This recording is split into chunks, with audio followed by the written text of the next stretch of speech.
I faced challenges and struggles growing up, but I feel like those experiences really taught me the power of empathy and, education, especially seeing the art of nursing and what medicine is. I try to use my adversity and turn it into something powerful and something that can help other people do the same.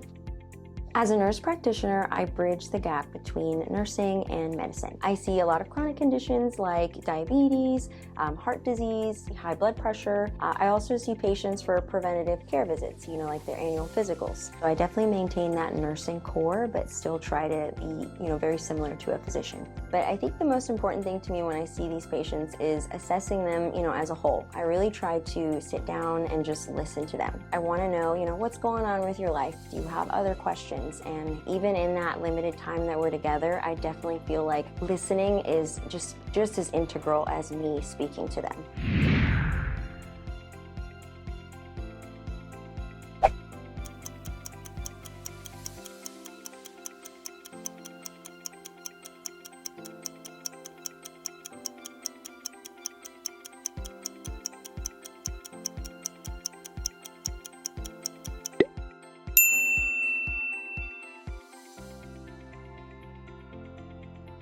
So growing up, I actually had a really wonderful family nurse practitioner who took care of me. She really took the time to listen to me, and she saw me, as a whole person, not just a diagnosis. So that really motivated me to take care of people in the same kind of light. A typical day can involve seeing all sorts of patients. Seeing them initially come in, and sometimes they're confused, maybe frightened, a little bit intimidated, and then months later I see them again and they're excited. They come to me and they say, I really switched it around, I lost 20 pounds, my sugars have been going down. And just knowing that I played even a small part in giving them that motivation and, that belief in themselves is just so rewarding. So I always go back to 3 basic principles: evidence, empathy, and ethics. So I definitely always resort to the most advanced and most recent clinical guidelines, just making sure I'm staying up to date and doing, what guidelines recommend. Above that, I really try to listen to the patient. What does the patient value most? Because of course guidelines can say one thing, but what our patients care about, what is important for them and their long-term goals is just as important. Leading with empathy. If this was my family member, what would I really want done for them?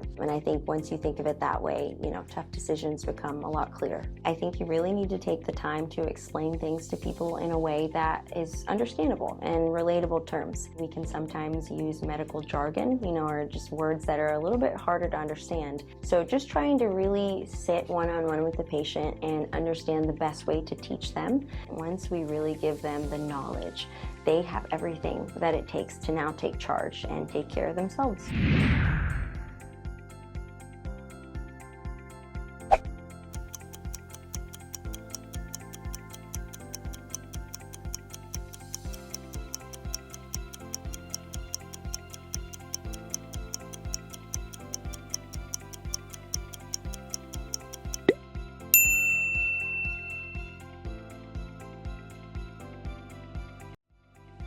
So I really feel that education is everything. Anatomy and physiology, biology, and pharmacology. Of course, they set the foundation to, medicine. But 2 staples that were my personal favorites were communication and psychology. Understanding how and why people learn the way they do just helps you connect with them better. As much as the medicine and the science behind it is super important, so is the way that you're able to connect with people. Being a nurse practitioner is one of the most rewarding careers you can get into. It's not about white coats or titles, it's about people. It's about love and medicine and just the heart of people.